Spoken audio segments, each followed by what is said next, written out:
didn't hear that hymn in church for the first time. You know where I heard it? In a concert given by Pete Seeger. Pete Seeger stood and had thousands of people, and he was singing, "How Can I Keep From Singing?" That's the first time I heard it. And I was surprised to find it in our New Century Hymnal, but it's a profound hymn.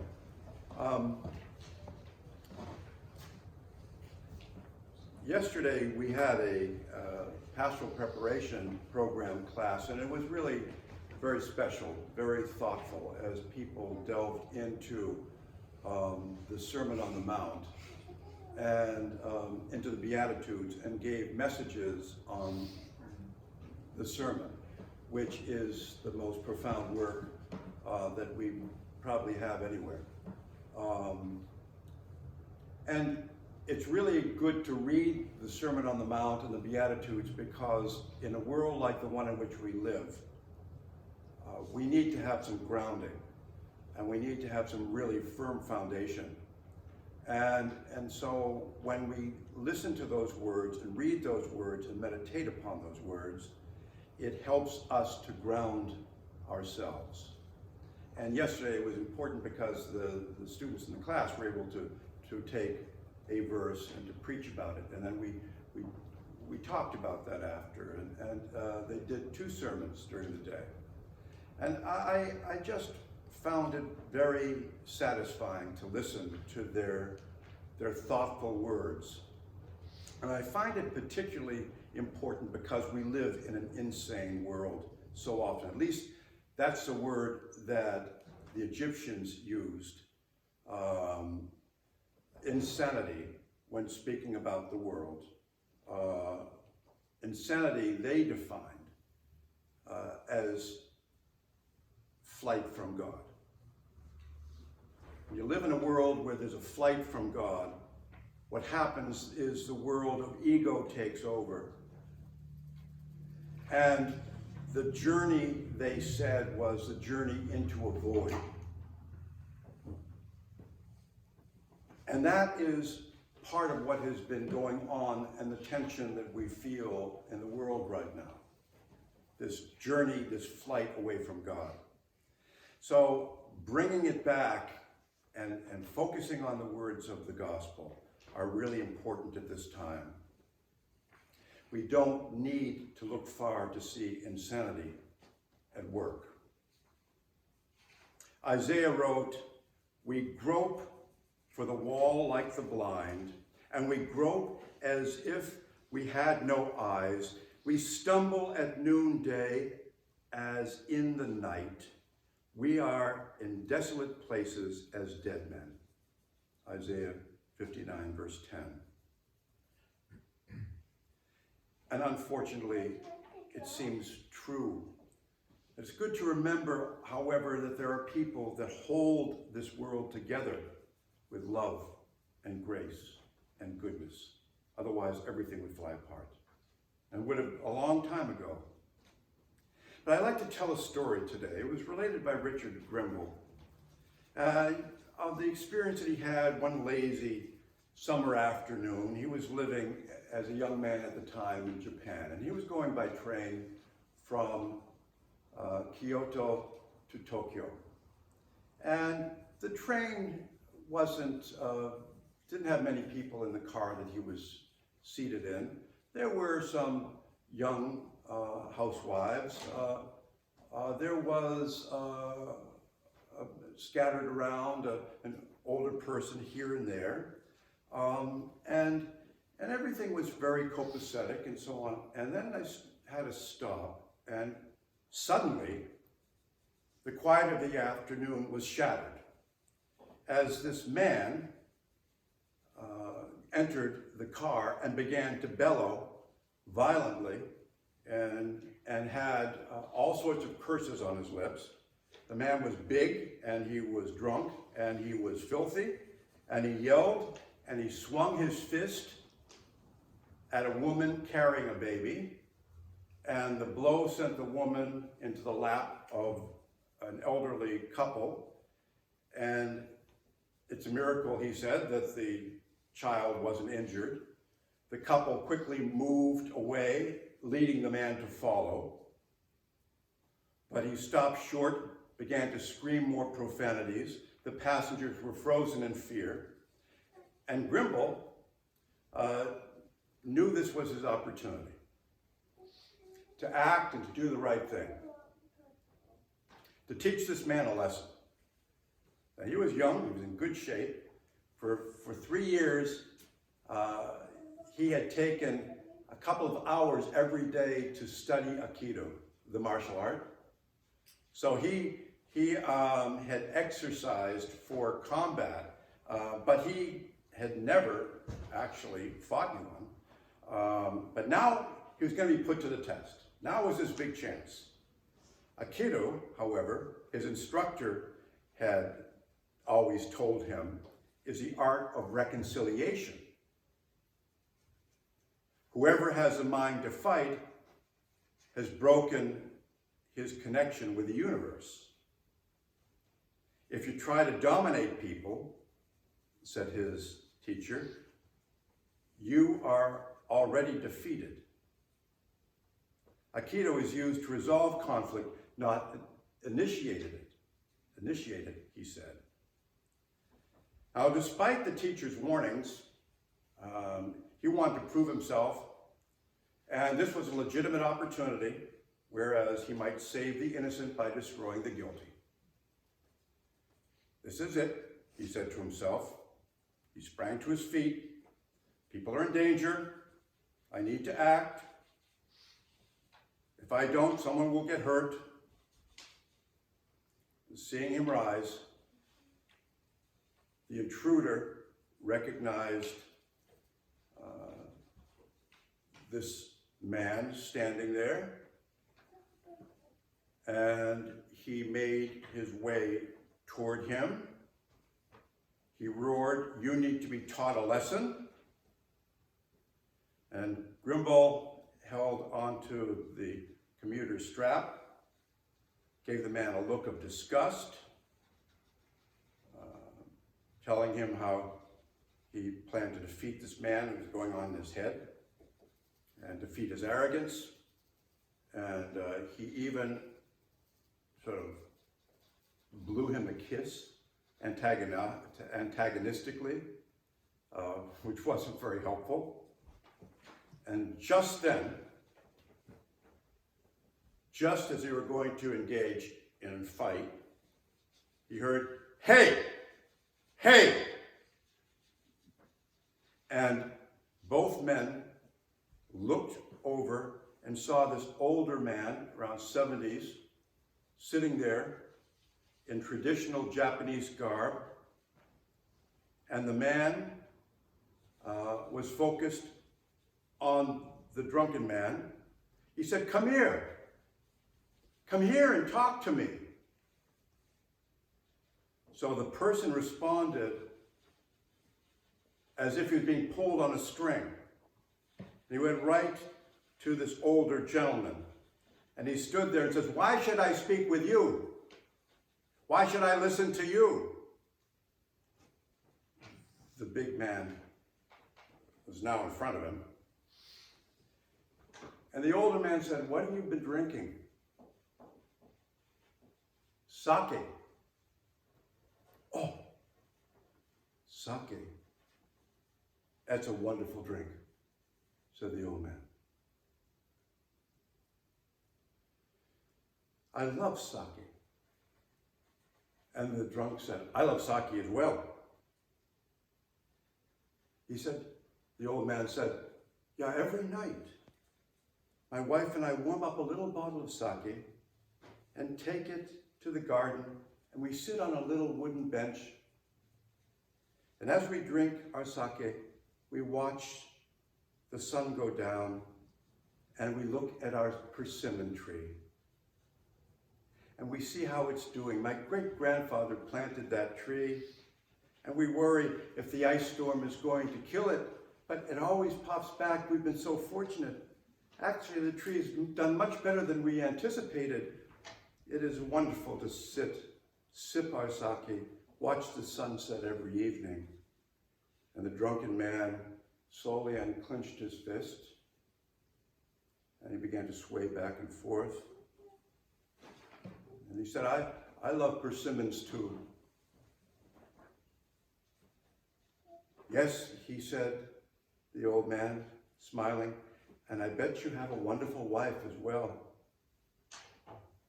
No, said the man, my wife died years ago. I have no wife. I have no home. I have no job. I'm ashamed of myself. And tears began to roll down the cheeks of the man, and a spasm of despair rippled through his whole body. And the martial art man stood there, well-groomed, innocent, in his, what he calls his make this world safe for democracy attitude, feeling, he says, dirtier than the drunk. The train arrived at his stop. As his door opened, he heard the old man say, my, that's a difficult set of circumstances you went through. Sit down here. Tell me all about it. And the martial arts man turned his head for one last look. And the man, the big, drunken man, was sprawled on the seat with his head in the old man's lap. And the old man was stroking his dirty, matted hair.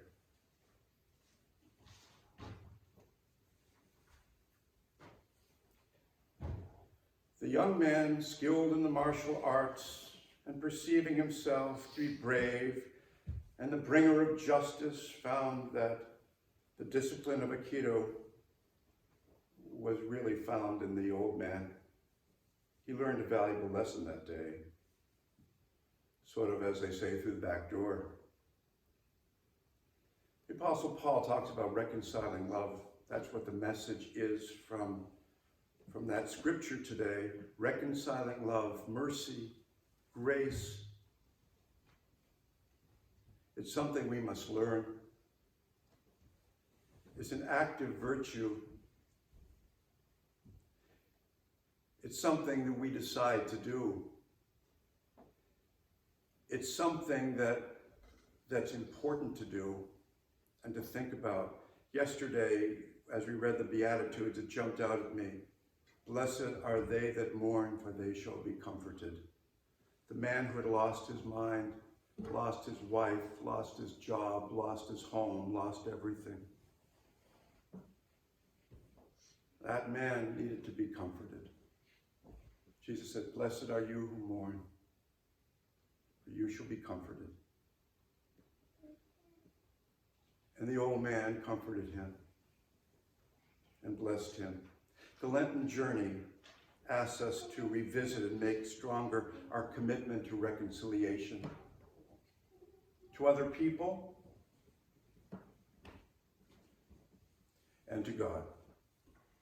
Paul understood the basic need for reconciliation, and thus he calls the Corinthians to be reconciled to Christ and by extension to one another, because he understood how broken he had been and how broken we all are.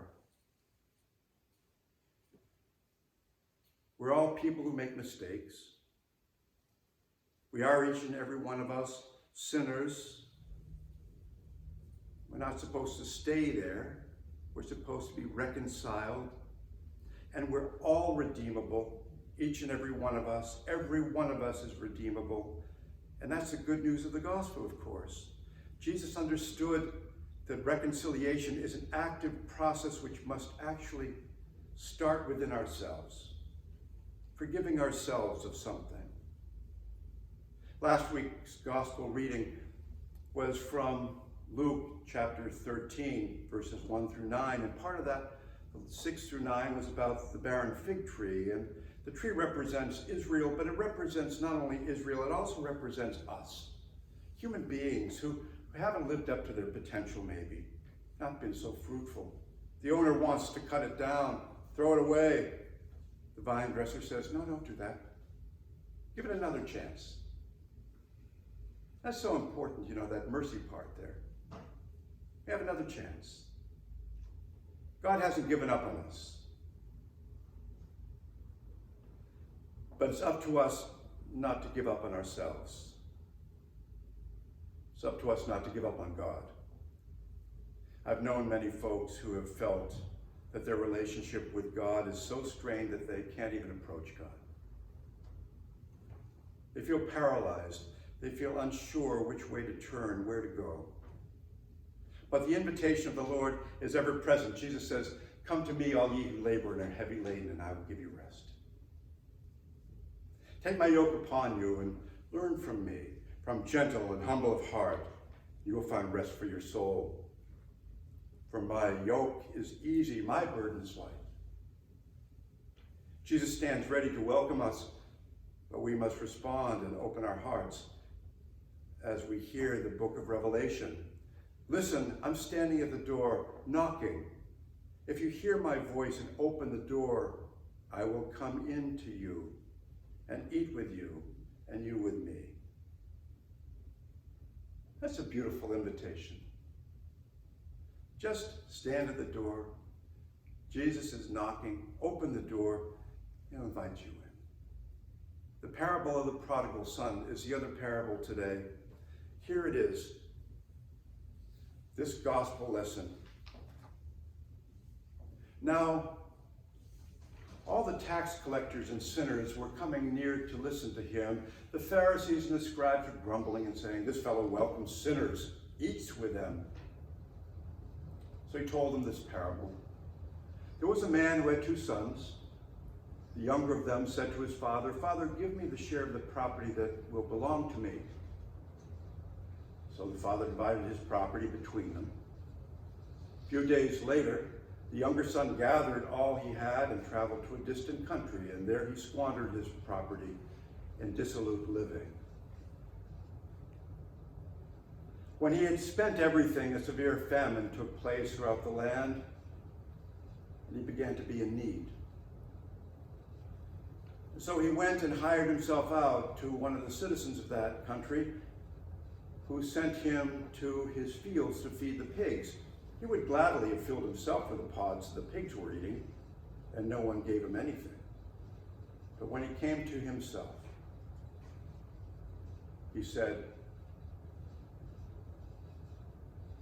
how many of my father's hired hands have bread to spare? But here I am dying of hunger. I will get up and go to my father, and I will say to him, Father, I have sinned against heaven and before you. I'm no longer worthy to be called your son. Treat me like one of your hired hands. So he went off and went to his father. But while he was still far off, his father saw him and was filled with compassion. And the father ran and put his arms around him and kissed him.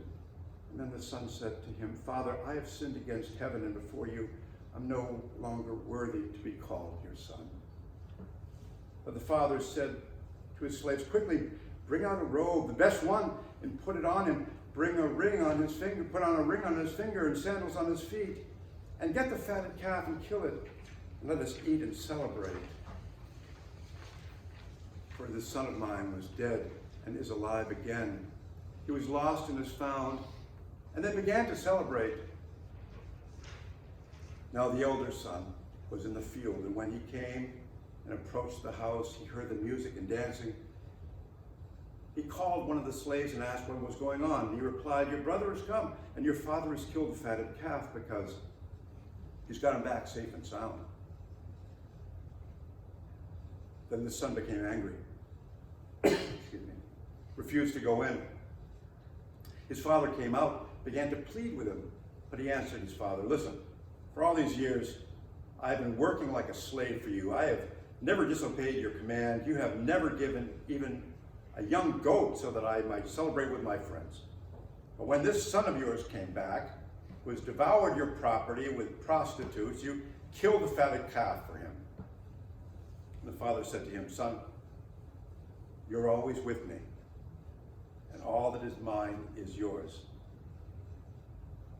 But we had to celebrate and rejoice because your brother, this brother of yours was dead and has come to life. He was lost and has been found.